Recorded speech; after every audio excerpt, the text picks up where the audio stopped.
دوسری بات، اصول یہ ہے ہمیشہ کہ اگر ایک کام آپ سے جلدی نہیں ہو سکتا تو کبھی بھی غلط طریقہ اختیار کر کے اس کام سے ہمیشہ کے لیے محروم نہ ہو. بعض لوگ کہتے ہیں نا، ہم جب کہتے ہیں کہ پاکستان میں تبدیلی اس طرح آئے گی، کہتے ہیں اس طرح تو 100 سال لگ جائیں گے. ہم کہتے ہیں نا بھائی یونیورسٹیاں بناؤ. جامعۃ الرشید کا ایک موٹیو ہے کہ بھائی دینی مدرسے ایسے ہونے چاہیے کہ 70% دینی تعلیم ہو، 30% دنیاوی، اور یونیورسٹیاں ایسی ہونی چاہیے کہ 70% دنیاوی تعلیم ہو، 30% دینی. جتنے مسٹر نکل رہے ہیں 70% مسٹر ہوں، 30% مولوی بنا دو ان کو. اور جتنے مولوی تیار ہو رہے ہیں 70% مولوی ہوں، 30% کیا بنا دو؟ مسٹر بنا دو. یہ ان کا ایک نظریہ ہے، صحیح بھی ہو سکتا ہے، غلط بھی ہو سکتا ہے. اگر آپ کو اختلاف ہے تو آپ کہو کہ نہیں ہم دوسرا طریقہ اختیار کریں گے. ان کی ایک رائے ہے. اسی طرح اور بھی دیگر لوگوں کی ایک رائے ہے. تنظیم اسلامی کا اپنا ایک طریقہ کار ہے کہ بھائی ہم اس طرح سے کریں گے. تبلیغ جماعت والوں کا اپنا طریقہ کار ہے. تو بہت سارے طریقے ہیں، سب میں کیا ہے؟ کسی ایک طریقے پہ اڑ کے یہ کہنا کہ اس کے علاوہ سب غلط ہیں. بھائی یہ اس کی علامت ہے کہ 100% کون غلط ہے؟ آپ. اب جب ان کو کہا جاتا ہے تبلیغ جماعت کا ایک طریقہ ہے، جامعۃ الرشید کا ایک موٹیو ہے، فلانا کا ایک، تو کہتے ہیں ابے اس طرح تو 100 سال لگ جائیں گے پاکستان میں تبدیلی آتے آتے. نہیں یہی بات سمجھ میں. ابے یعنی اس کا مطلب یہ ہوا کہ ابھی یونیورسٹیاں کھلیں گی، پھر ان میں دینی تعلیم ابھی تو کھلیں گی، ایک آدھ کھلی ہے ابھی تک، پہلے وہ رجسٹرڈ ہوں گی اتنا ٹائم، پھر یوں، اور پھر اس کے بعد وہ پھر بچے، ابھی یہ نسل تو ایسے ہی مر جائے گی، اگلی نسل آئے گی، پھر اگلی نسل میں 70% مولوی، پھر وہ پتہ نہیں ہو کون سی باتیں. بھائی 100 سال لگ جائیں گے اس میں. لہذا یہ طریقہ ٹھیک نہیں ہے. اس کا مطلب ہے کہ اگر کسی کام میں 100 سال لگ رہے ہیں نا، تو جلد بازی میں وہ کام کرو کہ 100 سال میں بھی نہ ہو. پھر یہ بھی ہماری قوم کا ایک مزاج ہے. لوگ کہتے ہیں نبی صلی اللہ علیہ وسلم نے جو طریقہ اختیار کیا تھا نا، 23 سال میں انقلاب آ گیا تھا، لہذا ہم بھی کم سے کم 23 سال میں کیا لائیں گے؟ انقلاب. او بھائی یہ نہیں ہے. رسول اللہ صلی اللہ علیہ وسلم آخری نبی ہیں. آپ کی ذمہ اللہ نے عمر تھوڑی دی اور آپ کے کام میں بے انتہا برکت رکھی ہے، لیکن آپ صلی اللہ علیہ وسلم کی سیرت میں ہمیں یہ بتا دیا کہ 23 سال میں جو طریقہ کار ہے نا، وہ طریقہ چینج نہیں ہوگا، چاہے 2300 سال لگ جائے تمہیں. طریقہ میتھڈ یہی ہے. تو نبی کو تو ٹائم تھوڑا دیا گیا، آخری نبی ہے نا، تو آپ نے وہ سارے طریقے اختیار کیے جو اس زمانے کے لحاظ سے سوٹیبل ہو سکتے تھے. اس میں ہمیں یہ بتا دیا گیا کہ طریقہ یہی رہے گا، چاہے نتیجہ 23 سال میں نکلے یا 2300 سال میں نکلے. اس طریقے سے آپ نے ہٹنا نہیں. اور وہ طریقہ کیا ہے؟ گراؤنڈ ریئلٹی کو دیکھ کر اسباب کی دنیا میں غور کرنا ہے کہ اسباب کی دنیا میں یہ طریقہ کارگر رہے گا یا نہیں رہے گا. اگر اسباب آپ کو اس کی اجازت نہیں دے رہے، اسباب کا مطلب سمجھتے ہیں؟ دیکھو اللہ نے دنیا کو جوڑ دیا ہے اسباب کے ساتھ. پیاس کیسے بجھے گی آپ کی؟ پانی پئیں گے، دعاؤں سے نہیں بجھتی. ایک آدمی کہے مجھے چونکہ بہت پیاس لگ رہی ہے، اب میں کنویں میں، وہ ادھر کنواں ہے، اس تک پہنچنے میں مجھے 6 گھنٹے لگ جائیں گے. یار تو بڑی ٹینشن والا کام ہے یار. اتنی دیر میں تو میں بہت ساری تبلیغ کا کام کر سکتا ہوں، بہت سارے لوگوں کو مسلمان بنا سکتا ہوں. لہذا میں اللہ سے دعا مانگوں گا کہ پانی مجھے ویسے ہی پلا دے. تو پلا دے گا اللہ تعالیٰ؟ اللہ کی عادت یہ ہے کہ نہیں پلائے گا. اللہ کہیں گے جیسے تمیز سے ساری دنیا پانی پیتی ہے نا، تو تجھے بھی پانی، چاہے تو مبلغ ہے، چاہے تو مفتی ہے، چاہے تو بزرگ ہے، چاہے تیرے پاس ٹائم ہے یا نہیں ہے. دنیا کو اللہ نے کس سے جوڑ دیا ہے؟ اب آپ کہو کہ یار 6 مہینے تو پانی لانے میں لگیں گے، تو میں بیان کس وقت کروں گا، تبلیغ کس وقت کروں گا؟ آپ اس کے مکلف ہی نہیں ہو. آپ مکلف کس کے ہو؟ اسباب کے. آپ کو جانا پڑے گا، ان تمام ضرورتوں کو پورا کرنا پڑے گا. جو ٹائم بچے گا وہ آپ تبلیغ میں لگاؤ گے. سمجھ میں آ رہی ہے بات کہ نہیں آ رہی؟ ہم یہ دیکھتے ہیں کہ رسول اللہ صلی اللہ علیہ وسلم کے دور میں جو معجزے ہوئے ہیں نا، ان معجزوں کو دیکھ رہے ہوتے ہیں. معجزہ اللہ کی طرف سے ہوتا ہے، اس میں پیغمبر کی مرضی بھی شامل حال نہیں ہوتی. پیغمبر کا حکم ہے گراؤنڈ ریئلٹی کو دیکھ کر اسباب کے تانے بانے جوڑ کر آپ نے فیصلہ کرنا ہے. باقی اگر معجزہ دکھانا ہوگا وہ کون دکھائے گا؟ اللہ دکھائے گا. وہ اللہ کی مرضی ہے، وہ اللہ نے کیسے کرنا ہے. جو کام اللہ کا ہے اس میں ہم اپنے آپ کو آزمائش میں ڈال رہے ہیں، ہم اس پہ نظر رکھے ہوئے ہیں. جو اللہ نے ہمارے ذمہ لگایا ہے اس میں ہم دلچسپی نہیں لے رہے. نہیں آ رہی بات میرا خیال ہے سمجھ میں؟ تو دنیا میں اللہ کا اصول ہے، جو کامیابی کے اسباب اختیار کرے گا، چاہے وہ مذہبی کامیابی ہو یا دنیاوی کامیابی ہو، کامیابی اس کو ملے گی. جو اسباب اختیار نہیں کرے گا اس کو کامیابی نہیں ملے گی. اللہ کا بنایا ہوا قانون ہے. جو روٹی کھائے گا اس کا پیٹ بھرے گا، نہیں کھائے گا الٹا لٹک کے دعائیں مانگے، چلے کاٹے جنگلوں میں جا کے اور وقف کر دے اپنے آپ کو، سب کچھ ملے گا، روٹی نہیں ملے گی، مر جائے گا بھوک سے، اور خودکشی کا گناہ بھی ملے گا اس کو. نہیں یاری میرا خیال بات صحیح. ہمارے ایک دوست ہے، وہ تبلیغ میں نئے وقت لگا کر آئے نا. اب تبلیغ کے اکابر تو یہ باتیں نہیں سکھاتے، ان پہ مسالہ لگ گیا زیادہ. وہ اب اکابر سے بھی آگے نکل گئے. بعض لوگوں پہ مسالہ زیادہ لگ جاتا ہے، جون پور کے قاضی بن جاتے ہیں. آ کے ہماری مسجد میں بیان کر رہے ہیں کہ تم اگر جو ہے نا اللہ کے راستے میں نکلو گے تو بیوی بچوں کا اللہ خود کفیل ہو جائے گا. یعنی ان کے خرچے پانی کی ضرورت، ان کو خرچہ پانی دینے کی ضرورت نہیں ہے، بس اللہ کے راستے میں نکلو، پیچھے اللہ ان کو خود کھلائے گا. اللہ پہ توکل کرو. ہمارے استاد بھی وہ تبلیغ میں بہت وقت لگاتے تھے، عالم تھے وہ، انہوں نے پکڑ لیا اس کو بیان کے بعد. انہوں نے بولا اللہ کے بندے کہ یہ تبلیغ کے اکابر کی تعلیمات نہیں ہے, اس طرح کی چند چیزیں لوگ دیکھ کے نا تبلیغ سے بدگمان ہوتے ہیں. تبلیغ سے بدگمان, یہ ایک آدمی ہے نا, یہ اس کو مسالہ جونپور کا قاضی بن گیا ہے, یہ مسالہ زیادہ لگ گیا ہے, یہ تھوڑی کہ تبلیغ والے یہ چیزیں سکھا رہے ہیں. تبلیغ میں جب آپ جاؤ گے تو وہ تو پہلے یہ دیکھتے ہیں یونیورسٹی سے چھٹیاں ہیں یا نہیں ہیں. ہم نے خود ایسے کتنے لڑکے گئے ہیں, وہ بتاتے ہیں کہ انہوں نے ڈرائیور سے ہمیں واپس کیا کہ آپ کی یونیورسٹی کی بھی چھٹی نہیں ہے, پڑھائی آپ کی ہر جگہ ضائع ہو جائے گی, تو آپ جاؤ چھٹیوں میں آنا. وہ تو خود سکھا رہے ہوتے ہیں, لیکن نیچے بعض لوگوں کو مسالہ زیادہ, اس کو مسالہ اتنا لگ گیا, اس نے کہا کہ بھائی بیان میں کہہ رہے کہ بھائی کہ جو ہے نا وہ آپ بیوی بچوں کی پرواہ چھوڑ دو, تبلیغ میں نکلو, کھلائے گا کون؟ اللہ, کیونکہ اللہ پہ توکل کرو گے تو. ہمارے استاذ مفتی بھی تھے, انہوں نے پکڑ لیا اس کو, کہنے لگا خدا, وہ تھے بھی پٹھان, وہ بڑے غصے والے نا, ایسی بڑی بڑی آنکھیں نکال کے نا جب کسی کو دیکھتے تھے لوگ ڈر جاتے تھے. ایک دن میں نے ان سے یہاں بیان کروایا, لوگ کہنے بھائی بہت خطرناک استاد ہیں, وہ نا ان کی آنکھیں بھی بڑی بڑی, اچھا طبیعت میں جوش بھی بہت ان کے, ایسے کر کے نا وہ غصے میں. انہوں نے بلا لیا اس کو, گڈی سیٹ دلاؤ بیان کے بعد نا, شکر ہے بیان میں نہیں روکا اس کو. انہوں نے کہا ادھر آپ, نے بولا تو نے جو یہ بتایا ہے کہ بیوی بچوں کے حقوق پورے کیے بغیر تبلیغ میں نکل جاؤ, تو تبلیغ میں جائے گا کیا سیکھنے کے لیے؟ اسلام سیکھنے کے لیے جائے گا نا, یا اسلام کی تبلیغ کرنے کے لیے جائے گا؟ تو اسلام تو دو چیزوں کے نام ہے, اللہ کے حقوق اور مخلوق کے حقوق. تو مخلوق میں تو والدین بیوی بچے سب سے پہلے, انہی کے حقوق کو توڑ کے جائے گا تو سکھائے گا کیا؟ آدھا اسلام تو تم نے کیا کر دیا, ختم کر دیا, بچا کیا ہے؟ نہیں یہ بات سمجھ میں. تو مجھے ان کا اسٹائل بڑا اچھا لگا کہ ایسی ٹو دا پوائنٹ بات کی نا انہوں نے, مفتی تھے نا, تو انہوں نے بات کیا کی, انہوں نے کہا کہ بھائی تو جب جائے گا اسلام سکھانے کے لیے, تو اسلام نام کس چیز کا ہے؟ اللہ کے حقوق, اور آدھا اسلام اللہ کے حقوق, آدھا کس کا؟ مخلوق کے حقوق. تو مخلوق میں ماں باپ, بیوی اور بچے, یہ تو سب سے پہلے ہے نا. تو انہی کے حقوق توڑ کے جب تو تبلیغ میں جائے گا تو آدھا تو اسلام تو نے کیا کر دیا, ختم ہی کر دیا. اب سکھائے گا کیا لوگوں کو؟ انہوں نے کہا یہی چیز تو آپ تبلیغ میں نکلتے ہو سکھانے کے لیے کہ اللہ کے حقوق بھی پورے کرو اور ماں باپ اور بیوی بچوں کے حقوق بھی پورے کرو. تو یہ تو کرنے پڑیں گے, تو فرض عین ہے. سمجھ میں آ رہی بات کہ نہیں آ رہی؟ تو اب اس میں بھی کیا ہوا, اس نے مقصد کو کیا بنا لیا؟ ذریعہ بنا لیا. سوری, ذریعے کو کیا بنا لیا؟ مقصد بنا لیا. اپنی سوچ سے نا, کہ جو تبلیغ میں نکلنے ہی کو کیا بنا لیا؟ مقصد بنا لیا. حالانکہ وہ مقصد نہیں ہے, وہ مقصد تک پہنچنے کا ایک ذریعہ ہے. تو اسی مقصد تو ہے کہ اللہ کے حقوق بھی پورے ہوں اور مخلوق کے حقوق بھی پورے ہوں. تو مقاصد پہ کبھی سمجھوتا, سمجھ لو, خوب سمجھ لو, کبھی بھی سمجھوتا نہیں ہوتا, ذرائع پہ سمجھوتا ہوتا ہے. ذرائع میں یہ ہے کہ بھائی ابھی یہ ہے کہ بھائی یہ ابھی جیسے ایک آدمی کو پتا ہے کہ کھانے کو گھر میں روٹی نہیں ہے, میں جماعت میں نکلوں گا تو میں راشن پانی کا انتظام نہیں کر سکتا. تو اس وقت کیونکہ ذریعہ ہے نا, تو اس ذریعے کو کیا کیا جائے گا؟ قربان. ذریعے کو قربان کیا جائے گا. اور تبلیغ کے اکابر بھی یہی کہتے ہیں, بھائی وہ پوچھتے ہیں کہ کیا گھر میں کیا انتظام کر کے جا رہے ہو, کتنے پیسے چھوڑ کے جا رہے ہو؟ اگر کہ کچھ بھی نہیں چھوڑ کے جا رہا تو کہیں گے بھائی پھر وہ جانے نہیں دیتے. وہ کہتے ہیں پہلے انتظام تو کرو نا, گھر میں کھانے پینے کا انتظام کرو. تو اسی طرح خوب اچھی طرح سمجھ لو, بات سے بات چلتی ہے, میرا اصل بیان ہی رہ جاتا ہے, لیکن یہ ساری باتیں کام کی ہوتی ہیں نا. میں کیا ہم نے وہی بات ہے نا, مقصد کو دیکھنا ہے نا, ذریعے کو تھوڑی دیکھنا ہے یار. جو مقصد ہے نا وہ تو یہی ہے کہ دین کی نالج آئے اور عمل کی توفیق ملے نا. تو وہی ہے نا, کانسیپٹ کلیئر ہو بہت ساری چیزوں میں. تو ہمارے ہاں بہت بڑا مسئلہ کیا ہے, مقاصد کو ہٹا کے ذریعے کو کیا بنا لیتے ہیں؟ مقصد. ہم رسول اللہ صلی اللہ علیہ وسلم کی سیرت میں دیکھتے ہیں, جو آپ کی 10 سال کی سیرت اور 13 سال کی, تقریباً یہ 23 سال کی سیرت میں آپ کو قدم با قدم یہ ملے گا کہ آپ نے کسی ایک طریقے کو فوکس نہیں کیا. جہاں آپ نے سمجھا تلوار میں فائدہ ہے, وہاں کیا تلوار. جہاں آپ نے سمجھا جنگ کو ٹالنے میں اسلام کا فائدہ ہے, وہاں جہاد کے اتنے فضائل بیان کرنے کے باوجود بھی آپ نے جنگ کو ٹالا ہے.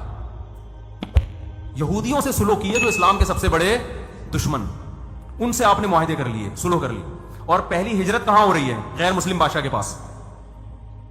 نہیں یہی بات سمجھ. اسلام نازل ہو رہا ہے, قل هو اللہ احد نازل ہوئی نا, یہ تو ابتدائی آیات میں سے ہے.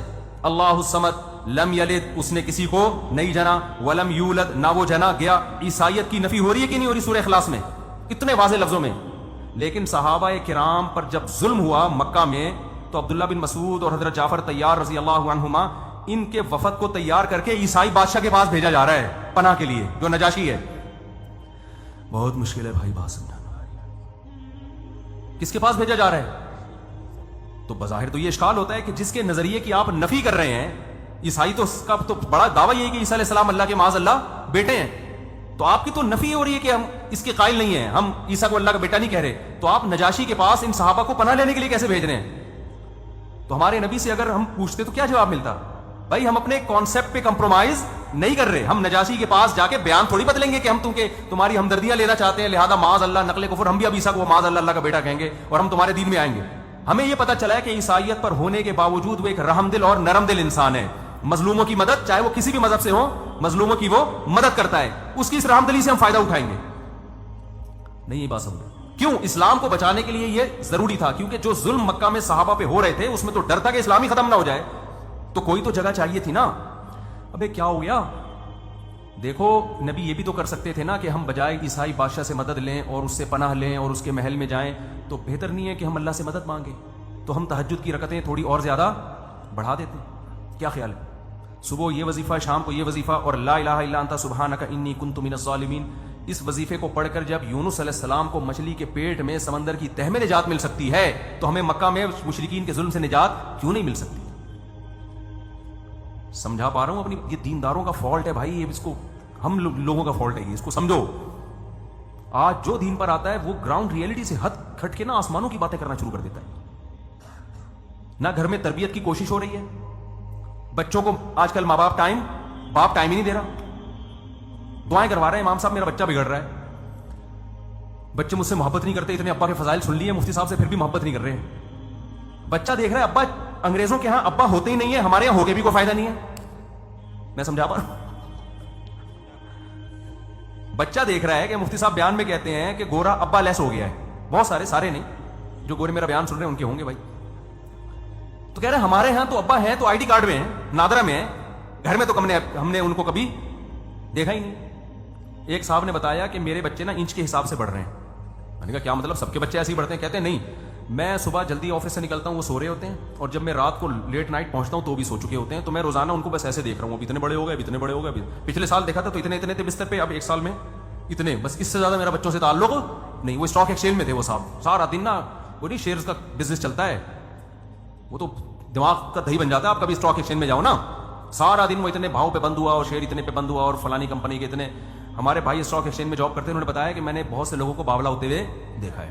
اسٹاک ایکسچینج والے ناراض نہ ہو, سارے باولے نہیں ہوتے, یعنی کچھ لوگ اتنا پڑھتے ہیں نا, اتنے کروڑ کے. ایک صاحب کا تو پتا چلا کہ وہ رات کو سوتے تو اتنے کروڑ کے, وہ منہ سے بیچارے کے یہی نکل رہا ہوتا ہے, اتنے کروڑ کے یہ, اتنے. انسان جو چیز سارا دن چلاتا ہے نا, یہ میں ٹاپک سے ہٹ نہ جاؤں, یہ بس واقعہ سنا دوں, دلچسپ واقعہ ہے. تو جب وہ لاشعور کی کیفیت میں ہوتا ہے تو وہی چیز آتی ہے زبان پہ. ابھی سعودی عرب میں ایک بوڑھے آدمی کی ویڈیو آئی ہے, وہ موت کے وقت نا ایسے وضو کا وہ کر رہے ہیں جیسے ہم وضو نہیں کرتے, تو مرتے ہوئے ان کی ویڈیو آئی کہ ایسے وضو, ساری زندگی نماز کی پابندی کی, وضو کیا, تو موت کے وقت بھی کیا ہے, وضو. یہ اچھی موت ہے. ہماری والدہ کی اللہ تعالیٰ مغفرت فرمائے, سورہ یاسین بہت پڑھا کرتی تھی, تو 1 سال 1.5-2 سال تک ان کا دماغ بالکل معاف ہو گیا تھا, شعور ختم ہو گیا تھا نا. لیکن کیا ہے کہ ہمارے بھائی صاحب جب سورہ یاسین پڑھ رہے ہوتے تھے نا, تو ان کے لاشعوری طور پر آیت کا اگلا حصہ ان کی زبان سے جاری ہو جاتا تھا, کیونکہ بہت تلاوت کی نا, تو وہ لاشعوری طور پر. تو زندگی میں انسان نے جو اعمال کیے ہوتے ہیں نا, آخری وقت میں وہ آ رہے ہوتے ہیں. آج ایک جامعہ میں ایک طالب علم نے پتہ نہیں کسی کا واقعہ سنایا کہ وہ جو ہے جب کوئی کسی کی پتہ نہیں موت کا وہ وقت بتا رہے تھے, کیا الٹی باتیں جو اس کے دماغ میں بھری وہی باتیں الٹی کرتے ہوئے دنیا سے چلا گیا. لوگ اس کو کہنے بھائی تو کلمہ پڑھ لے, تو کچھ وہ نہیں. ایک تو میں اپنا دلچسپ واقعہ سناتا ہوں. ہمارے اچھا جو آدمی شراب پیتا ہے نا, وہ بھی بالکل صحیح باتیں شروع کر دیتا ہے. اس پر تو میرے پاس ایک اتنا خاندانی واقعہ ہے, میں سناؤں آپ حیران ہو جائیں, لیکن اس سے ایک وہ جو ہے نا فرقواریت کی آگ لگنے کا, قوم پرستی کی آگ لگنے کا خطرہ ہے. اس کا ایک لیڈر تھا جو اس کی وہ ہر وقت تعریفیں کرتا تھا کرنا. ایک دن وہ شراب پی کے نکلا ہوا, تو اپنے لیڈر کو دبا کے گالیاں دے رہا ہے. ہم نے کہا آج کیا ہو گیا, آپ تو اس کی بڑی تعریفیں کہہ رہے ہیں, ہم نے قبر میں جانا ہے, اللہ کو جواب دینا ہے, سب کو پتا ہے کون ٹھیک ہے کون غلط ہے, ہم تو مفاد ہے ہمارا, اس لیے ہم نے اس سے تعلق رکھا ہوا ہے. پی بھی تھی اس نے نا, پیا ہوا آدمی سے پینے کا ایک نقصان یہ بھی ہے, صحیح بتانا شروع کر دیتا ہے. جو میاں اپنی بیویوں کی بہت تعریفیں کرتے ہیں نا, میں اس خواتین سے کہتا ہوں کبھی پی کے آیا ہو نا, پھر دیکھو کیا کہہ رہے ہیں, وہ صحیح سے نکل رہا ہوگا. اور اگر آپ یہ دیکھنا چاہتے ہو نا آپ کی بیوی کے سچی مچی میں آپ کے بارے میں اس کے دل میں کیا, پلاؤ تھوڑی سی, پلا نہیں دینا, مذاق کرنا, پھر دیکھو کیا نکلتا ہے. شراب میں نا آدمی صحیح باتیں کر رہا ہوتا ہے بعض دفعہ. تو ہمارے ایک دوست تھے, میں جب یہ میں 2005 کی بات ہے, میں دوسری شادی پر بہت بات کرتا تھا نا, اس وقت تو بہت زیادہ تھا اس میں, کیونکہ میری مخالفت بہت ہو رہی تھی. ہر سطح پہ لوگ کہتے تھے, بعض دیندار لوگ بھی, بعض اہل علم بھی مخالفت کرتے تھے کہ بھئی یہ صحیح کام نہیں ہے, غلط ہے, سوسائٹی اس کو قبول نہیں کرے گی. میں کہتا یار اتنی عورتیں کہاں جائیں گی, ان کو کیا کریں جو بیوہ طلاق یافتہ. اتنی میری ڈیبیٹ ہوتی تھی کہ ساری رات بعض دفعہ بحث میں گزرتی تھی. اب تو پھر بھی لوگوں نے کچھ نہ کچھ ذہنی طور پر اس کو ایکسیپٹ کر لیا, پہلے تو وہ سنتا نہیں تھا. اب کیا ہوتا کہ سبق میں بھی نا, جس دن جیسے ہمارا سبق جلدی ختم ہو گیا, ٹائم ملا, تو طلبہ کو میں موٹیویٹ کرتا تھا, تعدد زوجات سمجھاتا تھا. ایک طالب علم کو مسئلہ زیادہ لگ گیا, حقیقت. اچھا میں طلبہ سے مذاق بھی کرتا تھا, وہ طالب بھی گول مٹول سا نا, منہ بھی اس کا گول سا اور باڈی بھی گول سی, تو میں نے اس کا نام انڈا موڑ رکھ دیا تھا. وہ ناراض نہیں ہوتا تھا, وہ استاذوں کے ایسے مذاق سے طلبہ نہیں ناراض ہوتے. میں نے کہا تم بالکل انڈا موڑ جیسے لگ رہے ہو. طلبہ کو میں نے بولا ہوتا اس کو آپ کو انڈا موڑ کہنے کی اجازت نہیں ہے. تو ایک دن کیا ہوا, اس کو بہت تیز بخار ہو گیا, بخار اس کے دماغ پہ چڑھ گیا. طلبہ نے بتایا کہ اس کی طبیعت بہت خراب ہے, جامعہ والوں نے ایمبولینس منگوائی. جتنی دیر میں ایمبولینس آ رہی تھی تو میں اس کے پاس جا کے بیٹھ گیا. ایمبولینس آ رہی ہے اس کو ہاسپٹل لے جانے کے لیے, میں اس کے پاس بیٹھ گیا. مجھے دیکھتی کہتے اب دماغ اس کا کام نہیں کر رہا نا بخار کی وجہ سے, بہکی بہکی اوٹ پٹانگ باتیں کر رہا ہے. ان اوٹ پٹانگ باتوں میں کیا کر رہا ہے, جیسے ہی میں آیا نا, استاد جی خدا کی قسم پکا وعدہ میں 4 شادیاں کروں گا. ہاتھ پاؤں مڑ رہے ہیں, ٹیڑے ہو رہے ہیں نا, عجیب سا. وہ بچ گیا بعد میں, اللہ کا شکر ہے نارمل ہو گیا. اچھا اس کو یاد بھی نہیں کیا کہا. میں نے اس کو کہا یار تم یہ مرتے ہوئے کیا باتیں کر رہے تھے یار, مجھے تو کچھ یاد نہیں, تو باتیں کیا کر رہے ہیں. استاد جی اللہ کی قسم میرا پکا وعدہ میں 4 شادی. اب مجھے شرم آ رہی ہے, میں نے کہا لوگ کیا کہیں گے یار, اور ہمارے ٹیچرز کو پتا چل گیا, بولے گے یار تو کیا موت کے وقت کلمہ پڑھوا ہے اس کو یار, تو یہ کیا سکھایا اس نے سبق میں تو نے. مجھے اتنی شرم آ رہی, میں نے کہا مجھے کیوں کہہ رہے 4 شادیاں کروں گا یار, اس کو بول. تو ہے نا ہاتھ پاؤں ٹیڑھے ہو رہے ہیں, منہ بھی ٹیڑھا ہو رہا ہے, اور کہہ رہے بس میں انشاءاللہ 4 کروں گا, اور بار بار یہ جملہ دہرا رہے ہیں. میں نے کہا بھائی میں یہاں سے جا رہا ہوں, کوئی ریکارڈ کر کے ڈال دے گا تو بولیں گے پتہ نہیں یہ اس کے جو مریدین نا مرتے ہوئے بھی ہے, پتہ چلا قبر میں جا کے فرشتے حساب و کتاب کر رہے ہیں, تو وہاں بھی یہی بات بول رہا ہے. تو میں نے کہا بھائی اس کے دماغ میں کیا ہو گیا ہے, پاگل ہو گیا ہے یہ, چھٹی آ گیا تھوڑا سا, اس کو سیٹ کرنے کی ضرورت ہے. خیر وہ ایمبولینس آئی, وہ جب ٹھیک ٹھاک ہوا نا, تو پھر میں اس کو بول رہا ہوں, میں نے کہا یار تو کیا باتیں کر رہا تھا مرتے ہوئے, تمہیں تو زیادہ کہہ رہے ہیں, میں نے تو کوئی ایسی بات نہیں کی, میں نے تو کوئی ایسی بات. تو اس سے ایک بات تو پتہ چلتی ہے کہ جب انسان کی کھوپڑی کام نہیں کرتی نا, تو بعض دفعہ بہت زیادہ کام کر رہی ہوتی ہے, صحیح ہے نا. جو کھوپڑی میں ہوتا ہے نا وہ سچی مچی میں باہر نکلنا شروع ہو جاتا ہے. تو یہ بہت خطرناک صورت حال ہے, ایسا نہ ہو کہ سب بتا دو. تو اس لیے کام ہی آدمی کوشش کرے نا اچھے کرے, تاکہ جب مینٹل کھوپڑی آؤٹ ہو تو وہی نکلے جو عام حالات میں بھی جو کہتا رہتا ہے. لیکن اس میں یہ بھی سمجھ لو کہ کسی سے بدگمان ہونے کی اجازت نہیں ہے. کسی کی کھوپڑی آؤٹ ہوئی اور الٹی الٹی باتیں کر دی, تو آپ یہ نا کوئی کام ہی الٹے الٹے کر رہے ہوگا تو الٹی الٹی, بعض دفعہ ویسے بھی ہو سکتا ہے. تو یہ کوئی کرائٹیریا نہیں ہے, میں نے تو ایک نارمل حالت بتائی ہے کہ جو کام کر رہا ہوتا ہے اکثر کھوپڑی آؤٹ ہوتی ہے تو وہی نکل کے آتا ہے اس کا سامنے. تو خیر ہم کیا بات کر رہے تھے, ہم دیکھتے ہیں رسول اللہ صلی اللہ علیہ وسلم کی سیرت میں آپ صلی اللہ علیہ وسلم نے ہمیشہ کس کو دیکھ کے فیصلہ کیا ہے, زمینی حقیقت. کبھی جنگ لڑ رہے ہیں, کبھی جنگ کو ٹال رہے ہیں. اور وہ میں واقعہ بیان کر رہا تھا یار, ایک واقعہ آیا تھا وہ دماغ سے, اسٹاک ایکسچینج کا تو ویسے ہی سمجھانے کے لیے آ گیا نا. خیر ہم نبی صلی اللہ علیہ وسلم کی سیرت میں, ہاں نجاشی کے پاس آپ بھیج رہے ہیں کے پاس. اب ہونا بظاہر تو یہ لگتا ہے کہ بھائی آیت کریمہ کا ورد ہوتا ہے, بھائی مکہ میں ظلم ہو رہا ہے, بجائے اس کے کہ غیر مسلم بادشاہ سے. بھائی بات یہ ہے کہ وہ پاورفل ہے, مکہ والے بھی ہمارے نظریات سے متفق نہیں ہیں, حبشہ والے بھی متفق نہیں ہیں, لیکن وہ رحم دل ہے. وہ کیا ہے, وہ رحم دل ہے, وہ مظلوموں کی مدد کرتا ہے, چاہے اس کے مذہب سے تعلق ہو یا نہ ہو. تو ایسے موقع پہ غیر مسلم ریاست سے مدد لی گئی ہے. وجہ کیا ہے کہ بھائی اگر اسباب اختیار نہیں کیے جائیں, آپ پورا اسباب اختیار کریں گے, پھر آیت کریمہ بھی پڑھو, پھر اللہ سے دعائیں بھی. ان کی نفی نہیں کر رہے ہم کہ آپ اللہ سے نہ مانگیں. یونس علیہ السلام تو مچھلی کے پیٹ میں کچھ کر نہیں سکتے تھے نا, ان کے پاس تو آیت کریمہ کے علاوہ کوئی آپشن تھا ہی نہیں, وہ نکل تھوڑی سکتے تھے سمندر کی تہہ میں مچھلی کے پیٹ سے.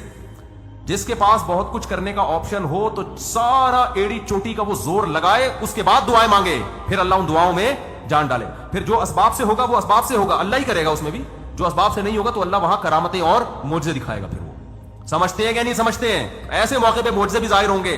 معجزے تو پیغمبروں کے ہوتے ہیں, اہل اللہ کی کرامتیں, اور ایسے موقع پہ کرامتیں بھی ظاہر ہوں گی. ہم چاہتے ہیں کہ ہم گھنے بن کے بیٹھے رہیں اور کرامتیں ہم پہ ٹوٹنا شروع ہو جائیں, مردے بولنا شروع کر دیں, اور آسمان سے جو ہے نا رزق برسنا شروع ہو جائے, ملک کی حالات کیا ہو جائیں, ٹھیک ہو جائیں, تبدیلی آ جائے. کیونکہ ہم کہتے ہیں ایک دم تبدیلی آئے, بھائی ایک دم کیسے آئے گی, تو وہ فرشتے اترے تھے نا, تو ہمارے لیے بھی اتر جائیں گے فرشتے اترے تھے تو جبریل آئیں گے, فرشتے آئیں گے, اور ملک میں کیا آ جائے گی. بھائی ہم نے گراؤنڈ ریئلٹی کو دیکھ کر کام کرنا ہے. ہمیں لگ رہا ہے کہ 100 سال بعد نتیجہ نکلے گا, لیکن عین ممکن ہے اللہ, ہم نے چونکہ محنت کا رخ صحیح اگر رکھا ہے, عین ممکن ہے اللہ 15 سال میں نتیجہ نکال دے, یہ کرامت ہو جائے. میں سمجھا پا رہا ہوں اپنی بات.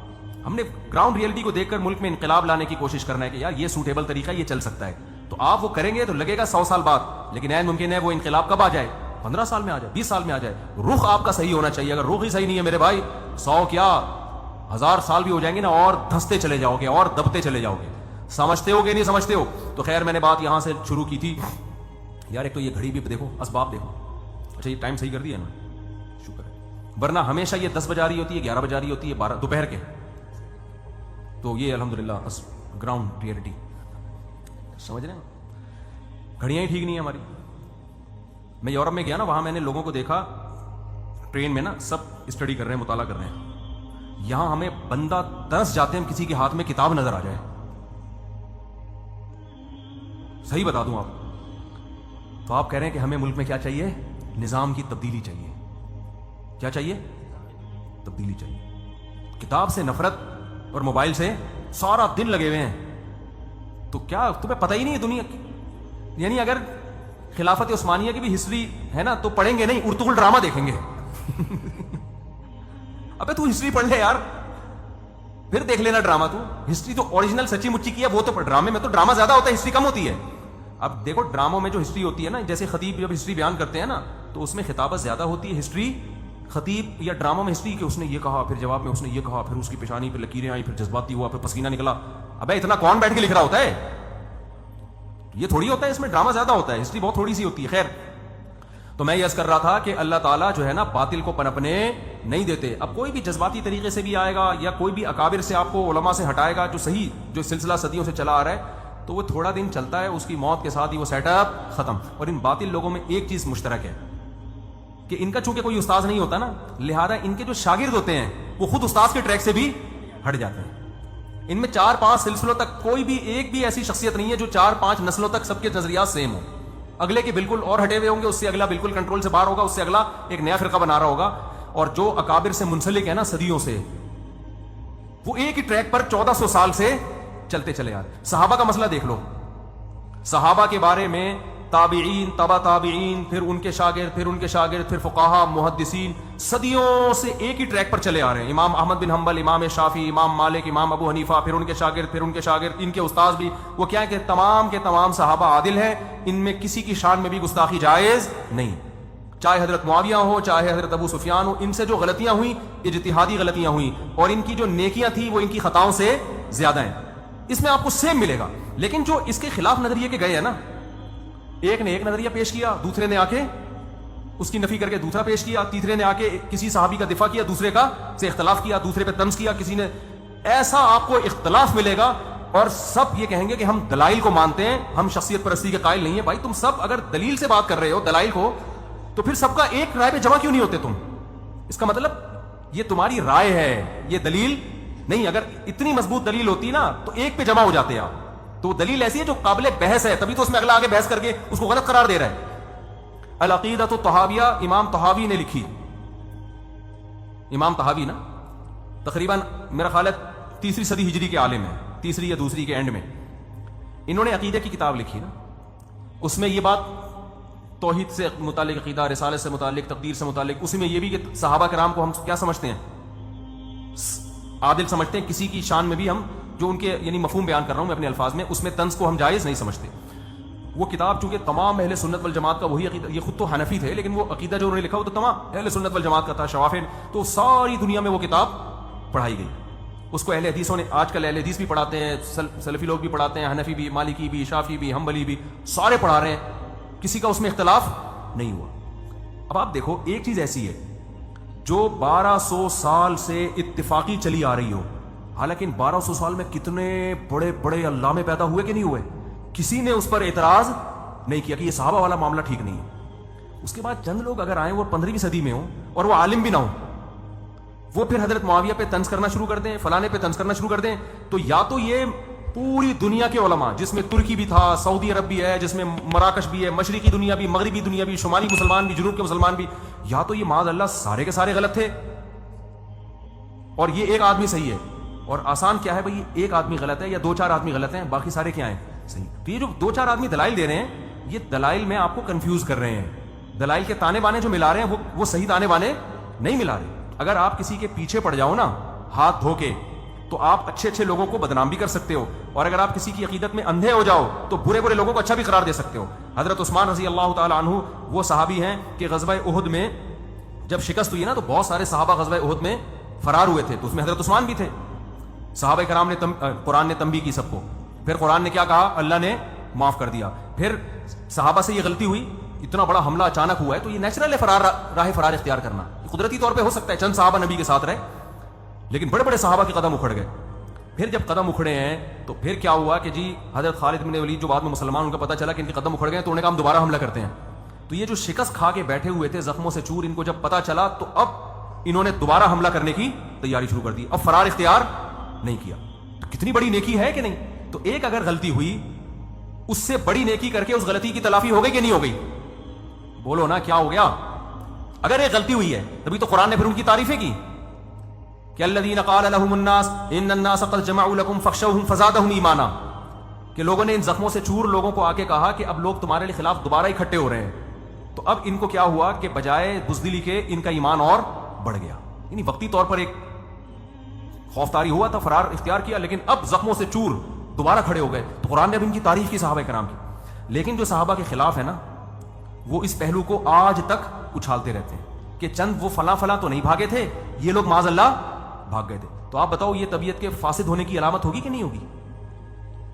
حضرت عبداللہ بن عمر سے خارجی نے کہا کہ عثمان تو معاذ اللہ ان لوگوں میں سے تھے جو غزوہ احد میں بھاگ گئے تھے. حضرت عبداللہ بن عمر نے فوراً جواب دیا کہ ان کا فرار ہونا قرآن کہہ رہا ہے کہ ہم نے وہ کیا کر دیا ہے، معاف. جب اللہ نے معاف کر دیا تو آپ کون ہوتے ہیں بھائی پوچھنے والے؟ تو کیسا اجماعی عقیدہ امت کا چلا آ رہا ہے. تو کوئی بھی دلائل کے تانے بانے لگا کے نا، حوالے اور ریفرنس دے کے آپ کو صحابہ سے ہٹانے کی کوشش کر رہا ہے. آپ کے پاس اگر جواب نہیں بھی ہو، بعض دفعہ نہیں ہوتا انسان کے پاس، اس وقت نہیں تیاری ہوتی، وہ لاجواب ہو جاتا ہے. آپ کو بھائی تیرے دلائل ہوں گے لیکن یہ پوری امت گمراہی پہ جمع بولو نہیں ہو سکتی. اور اس کے بارے میں یقین کر لو اللہ ان کو پنپنے نہیں دیں گے.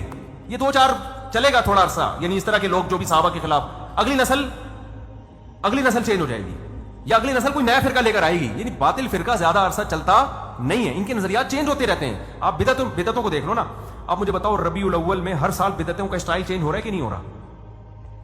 100 سال پہلے جس طرح ربیع الاول منایا جا رہا تھا، جو بھی بدعتی لوگ کر رہے تھے، 100 سال کے بعد چینج، اگلے 100 سال میں اور زیادہ چینج. تو ایک بدعت کنٹینیو کبھی بھی نہیں چلتی. سنت کنٹینیو 1400 سال سے چلی آ رہی ہے.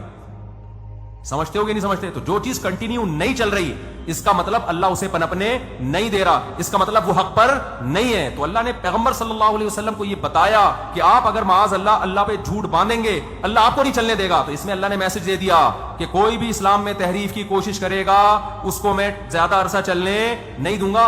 اس باطل فرقے جتنے بھی آج آپ کو نظر آتے ہیں نا، آپ کہیں گے یہ فرقہ تو 1200 سال پہلے بھی تھا. 1200 سال پہلے اس کی کنڈیشن کچھ اور تھی، 1100 سال پہلے وہ چینج ہوا، 500 سال پہلے الگ، اور آج جس کنڈیشن میں وہ بالکل الگ ہے. اور اگلے سالوں میں بالکل ہی اور ہی کوئی چیز ہو گیا. وہ تواتر کے ساتھ کنٹینیو نہیں چل سکتی کوئی بھی باطل چیز، اسلام میں نہیں چل سکتی.